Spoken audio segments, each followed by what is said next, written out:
Anyway, let's move on to the main event of the evening, shall we? For the AEW World Heavyweight Championship, Will Ostrich and Swerve Strickland.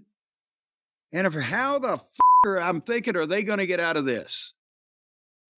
Because again, Ostrich is a high-priced acquisition that is a full-fledged babyface, but has been linked for whatever reason since he's been there with a heel manager, even though Don Fallis doesn't come out with him anymore.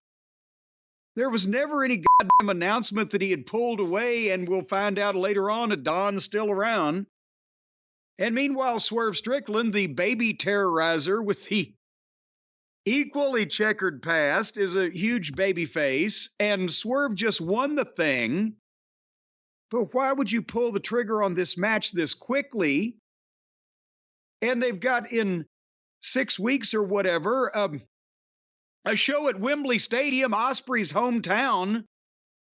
One would think he would have gone in with a stellar record and be ready to challenge for something instead of already being turned away. But they had a match here at Forbidden Door. And Brian, I know the people aren't going to believe this, but they'll never guess how that they started it. They started it in the middle of the ring, trading fake forearms that neither one of them sold. But then it became a kung fu movie, and the fans liked that. At least these did. They did athletic shit to each other, and they were serious in their own way. It wasn't like they were laughing about their performance like some of these fucking amateur assholes do from Rosita or whatever. But again, the modern match, drawbacks. Who am I supposed to want to win?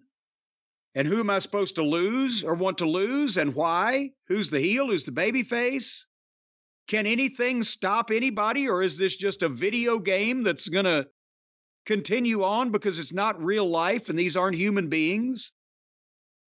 All of these questions, at first, for a while, Ostrich was being a bit heelish, but is it on purpose, or is he's a dick and that comes off like that? But then Swerve was kind of a little heelish, and I'm like, well, maybe I'm changing my mind. I watched wrestling for 40 years before they managed to fuck it all up. And I don't ever remember seeing a crowd change their mind back and forth in the middle of a match on who they ought to be cheering for based on they couldn't tell from the way the guys were fucking working. And it was so much modern wrestling without any actual pro wrestling maneuvers in it. Somebody take a fucking backdrop.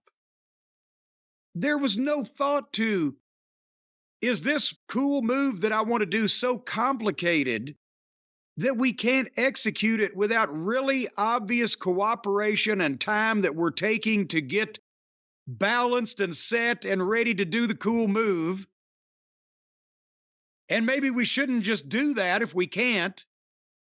If I see one more person suddenly be fighting somebody and turn their back on him from a foot away and pose and then run to the opposite ropes, I'll shoot myself in the fucking head. I mean, I know they're great athletes, and I know they're working hard and they're taking a lot of chances. They couldn't have passed wrestling school in the first 2 weeks in 20 years ago because of the blatant disregard to trying to make anything look good or legitimate or tell a story or get emotions from people besides holy shit. They're not making them mad. They're not making them sad. They're not making them feel sympathy for a guy. They're just, ooh, he hit him hard. Ooh, he fell through something. Ooh, he hit him again. And then finally Swerve, the world champion, goes to the top to double stomp Ostrich while he's on the apron of the ring, but Ostrich rolls off in front of the announce desk. So Swerve comes off the top rope and double stomps Ostrich over the top of the announce desk. It looked beautiful. It was an amazing fucking piece of timing and a bump. And then Swerve started to roll him back in the ring and then pulled him back out, and they went over. Oh, God, the world champion has given this guy his finish off the top rope onto an announce desk. But then he pulls him over, and they get up and balance on the barricade, which is like a balance beam. And the cooperation that takes so that Swerve can pile drive Willie Boy on the barricade and then roll him into the ring, and then don't cover him there. Pick him up and hit him with another move, and then cover him. 2 count. And then within seconds, Ostrich had crotched Swerve on the top rope and climbed up there. And then they stood and balanced gingerly. Swerve knocks Ostrich down to the apron, so Will does a springboard vault to the top and does a Cody cutter off the top rope onto Swerve. After 2 hospitalization moves in the previous 60 seconds, he's vaulting to the top rope and jerking the fucking world champion around by the neck. Is this lost on everybody? Rip Rogers would have kicked this motherfucker out of goddamn amateur class. The fuck, the guys that started day one used to have more sense than this. What has happened? These guys are trying to build up a story in a match that defies any sense. Even when you have your opponent beat, do more. And at this point, every time you have him beat, he's going to kick out anyway, so why not? So anyway, 2 hospitalization moves in a course of 60 seconds. Then he's back up at 100 miles an hour. And I start fast forwarding because they went 5 more minutes. And then the referee's been wiped out. And Don Fallis comes to ringside and hands Will a screwdriver. Remember when they were using the screwdriver thing for no apparent reason? It's back. With Omega, yeah. Yeah. And so then when he gives Will the screwdriver, Nana gives fucking Don a bump. Boom. But Ostrich grabs Nana and goes to stab him. And I mean, draws back like, I'm going to stab you. But then he looks and realizes, and then he gets the dumbfounded face like, I'm conflicted. Should I stab this son of a bitch or not? There goes your work visa. While there's a goddamn TV camera on him, should I stab this motherfucker with a screwdriver or not? You fucking idiots. And of course, he's conflicted. So finally, he drops the screwdriver. He doesn't want to win that way. You fucking amateur goddamn morons. So then, as he slides in, Swerve kicks him in the head with that kick that he does and goes to the top and gives him a double stomp, and the place blows, and he covers, and they're counting 1, 2, and he kicked out. It was there, you fucking blithering simpletons. It was there. You had him, despite this rotten fucking video game match and this bullshit, lousy overacting. You fucking had him. And then you 2 count kicked out. It was there. Then he kicked him in the head again and covered him in 2 count. And then Will makes a big, he's taking his elbow pad off weakly, and he's staggering like a fucking idiot. And they're saying, he's going to try the hidden blade, that elbow that never lands, except if it's a potato that looks like shit. He pulls the elbow pad off and goes for the elbow, and Swerve just catches it, and pats him on the back, and kicks him in the head again, and then does some other kind of fucked up move. 1, 2, 3. And then they hugged and kissed each other. That may have been the worst shit that I've ever seen.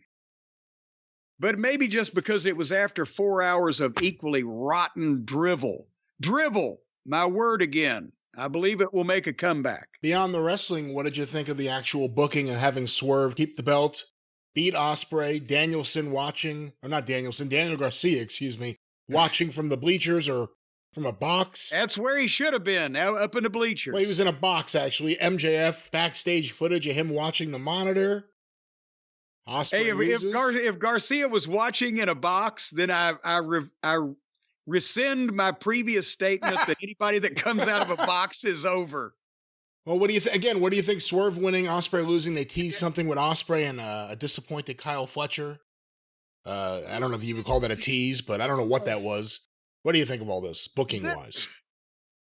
I mean, obviously, it was too early for Swerve to lose the world title because he just won it, and they delayed it. If they hadn't had Hangman Page in that pay-per-view match, that three-way, and Swerve had just won the goddamn thing, then he would have been way more over, but Page gets in the way of everything.